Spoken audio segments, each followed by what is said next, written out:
السلام علیکم۔ آج ہم قرآن کی ایک بہت ہی خاص سورت الکہف کی بالکل ابتدائی آیات پر بات کریں گے۔ یہ پہلی 10 آیات صرف ایک کہانی کی شروعات نہیں ہے، بلکہ یہ ایمان، آزمائش اور اللہ کی رحمت کے بارے میں کچھ بہت گہرے سوالات اٹھاتی ہیں۔ تو آئیے مل کر ان آیات کی معانی میں اترتے ہیں۔ دیکھیے کتنی دلچسپ بات ہے کہ یہ سورت کسی حکم یا قانون سے شروع نہیں ہوتی، یہ شروع ہی ہوتی ہے اللہ کی تعریف سے، اس بات پر کہ اس نے یہ کتاب اتاری۔ یہ ہمیں بالکل شروع میں ہی بتا دیتا ہے کہ وحی کا آنا خود میں ایک بہت بڑی نعمت ہے، ایک ایسا تحفہ جس پر سب سے پہلا رد عمل شکر کا ہونا چاہیے۔ تو سب سے پہلے قرآن خود اپنے بارے میں کیا کہتا ہے؟ ان شروع کی آیات میں اس کتاب کی 2 ایسی بنیادی باتیں بتائی گئی ہیں جو اس کے پیغام کو سمجھنے کے لیے بہت بہت ضروری ہیں۔ آئیے دیکھتے ہیں کہ وہ کیا ہیں۔ کتاب کی جو پہلی خوبی بتائی گئی ہے وہ واقعی حیران کن ہے۔ کہا جا رہا ہے کہ اس میں کوئی کجی نہیں ہے۔ یہ ایک بہت بڑا دعویٰ ہے کہ یہ جو متن ہے یہ آپس کے تضادات، منطقی غلطیوں اور کسی بھی قسم کی ٹیڑھ سے بالکل پاک ہے، یعنی یہ ایک مکمل اور سیدھا پیغام ہے۔ اس کے لیے جو عربی لفظ استعمال ہوا ہے وہ ہے ایویجا۔ اس کا مطلب صرف یہ نہیں کہ کوئی چیز ظاہری طور پر ٹیڑھی ہے، نہیں، بلکہ اس کا مطلب کہیں زیادہ گہرا ہے۔ یہ کسی بھی قسم کے اندرونی تضاد، بے ربطی یا منطق کی غلطی کو رد کرتا ہے، یعنی یہ کلام اپنی ذات میں مکمل طور پر ہم آہنگ ہے۔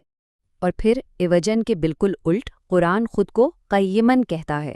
تو بات صرف یہ نہیں ہے کہ اس میں کوئی خامی نہیں ہے، بلکہ یہ مثبت طور پر سیدھا اور قائم ہے۔ یہ ایک ایسا معیار ہے، ایک ایسی کسوٹی ہے جس پر باقی تمام خیالات اور اعمال کو پرکھا جا سکتا ہے۔ تو جب یہ صاف ہو گیا کہ یہ کتاب بے عیب اور سیدھی ہے، تو اگلا سوال یہ ہے کہ اس کا مقصد کیا ہے؟ قرآن فوراً ہی اس کے دوہرے مقصد کا اعلان کرتا ہے، ایک وارننگ اور ایک خوشخبری۔ آئیے اس توازن کو سمجھتے ہیں۔ جیسا کہ آپ دیکھ سکتے ہیں کتاب کا پیغام 2 حصوں میں بٹا ہوا ہے۔ ایک طرف ایک بہت سخت وارننگ ہے اور دوسری طرف ایک خوبصورت انعام کا وعدہ۔ یہ خوف اور امید کا وہی توازن ہے جو ہمیں پورے قرآن میں نظر آتا ہے۔ پہلے وارننگ کی بات کرتے ہیں۔ یہاں 2 لیول ہیں۔ ایک تو عمومی وارننگ ہے، اللہ کی طرف سے سخت سزا کا ڈر، اور پھر فوراً بعد ایک بہت ہی خاص گروہ کو خبردار کیا جاتا ہے جو ایک خاص دعویٰ کرتے ہیں۔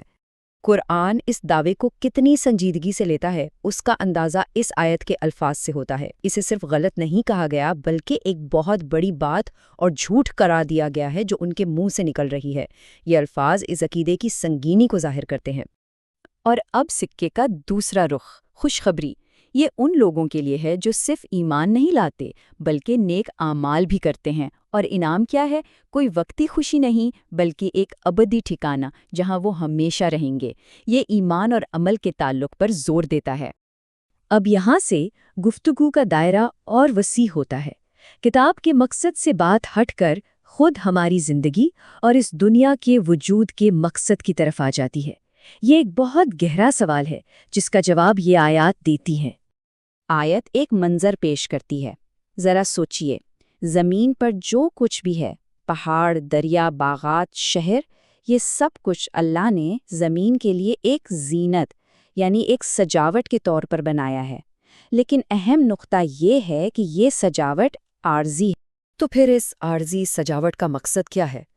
آیت فوراً واضح کرتی ہے، تاکہ ہم انہیں آزمائیں کہ ان میں سے کون عمل میں بہترین ہے۔ تو یہ دنیا ایک امتحان کی جگہ ہے۔ اصل مقابلہ خوبصورتی یا دولت جمع کرنے کا ہے ہی نہیں، بلکہ بہترین اعمال کرنے کا ہے۔ اور پھر ایک چونکا دینے والا تضاد سامنے آتا ہے۔ جس زینت کا ذکر کیا گیا تھا، اللہ کہتا ہے کہ ہم اسے ایک دن چٹیل میدان بنا دیں گے۔ یہ تصویر دنیا کے فانی ہونے پر آخری مہر لگا دیتی ہے۔ اس سے یہ پیغام اور مضبوط ہوتا ہے کہ ہماری توجہ فانی چیزوں پر نہیں بلکہ باقی رہنے والے اعمال پر ہونی چاہیے۔ ان تمام بڑے اصولوں کو بیان کرنے کے بعد، کتاب کی نوعیت، زندگی کا مقصد، اب قرآن ہمیں ایک ٹھوس مثال دیتا ہے۔ اب ہم ایک ایسی کہانی کی طرف بڑھ رہے ہیں جو ان تمام باتوں کو ایک عملی شکل میں دکھاتی ہے، غار والوں کی کہانی۔ اب قرآن سننے والے سے براہ راست ایک سوال کرتا ہے، کیا تم یہ سمجھتے ہو کہ غار والوں کا قصہ ہماری نشانیوں میں سے کوئی بہت عجیب نشانی تھی؟ یہ سوال ہمیں سوچنے پر مجبور کرتا ہے۔ شاید اصل عجوبہ غار میں سونا نہیں تھا، بلکہ وہ ایمان تھا جس نے انہیں وہاں تک پہنچایا۔ یہاں یہ بات واضح ہوتی ہے کہ یہ صرف تاریخ کا کوئی واقعہ نہیں ہے۔ ان کی کہانی کو ایک آیت یعنی ایک نشانی کہا گیا ہے۔ اس کا مطلب ہے کہ اس کا مقصد ہمیں ایک سبق سکھانا ہے۔ یہ کہانی دراصل ایمان، آزمائش اور ہدایت کے انہی موضوعات کی عملی مثال ہے جن کا ذکر شروع میں ہوا تھا۔ تو ان نوجوانوں نے اپنی آزمائش کا سامنا کیسے کیا؟ یہ ان کے عمل کے مراحل کو دکھاتا ہے۔ انہوں نے صرف ایک جسمانی پناہ گاہ یعنی غار ہی نہیں تلاش کی، بلکہ فوراً اپنے رب کی طرف روحانی طور پر رجوع کیا۔ ان کا رد عمل بھاگنا نہیں تھا، بلکہ ایمان کے ساتھ اللہ سے مدد مانگنا تھا۔ اور دیکھیے کہ وہ کس قسم کی رہنمائی مانگ رہے ہیں۔ لفظ ہے رشدن۔ یہ ہمیں سیدھا سورت کے شروع میں بیان کیے گئے سیدھے اور قائم راستے کی طرف واپس لے جاتا ہے۔ یہ صرف راستہ دکھانے کی دعا نہیں، بلکہ اس راستے پر چلنے کی سمجھ اور دیانتداری کی بھی دعا ہے۔ اور یہ ہے ان کی مکمل دعا، جو ان 10 آیات کا روحانی اور جذباتی مرکز ہے۔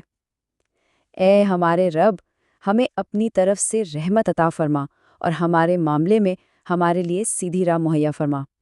یہ صرف چند الفاظ نہیں ہیں، یہ آزمائش کے وقت اللہ پر کامل بھروسے اور امید کا اظہار۔ تو ہم اس گفتگو کو اسی سوال پر ختم کرتے ہیں۔ یہ دعا صدیوں پرانی ہو سکتی ہے، لیکن آج بھی اتنی ہی طاقتور ہے۔ یہ ہمیں سوچنے کی دعوت دیتی ہے کہ جب ہم اپنی زندگی کے غاروں میں خود کو پائیں، جب ہم مشکلات اور آزمائشوں میں گھرے ہوں، تو ہم اللہ سے رحمت اور سیدھے راستے کی رہنمائی کیسے مانگتے ہیں؟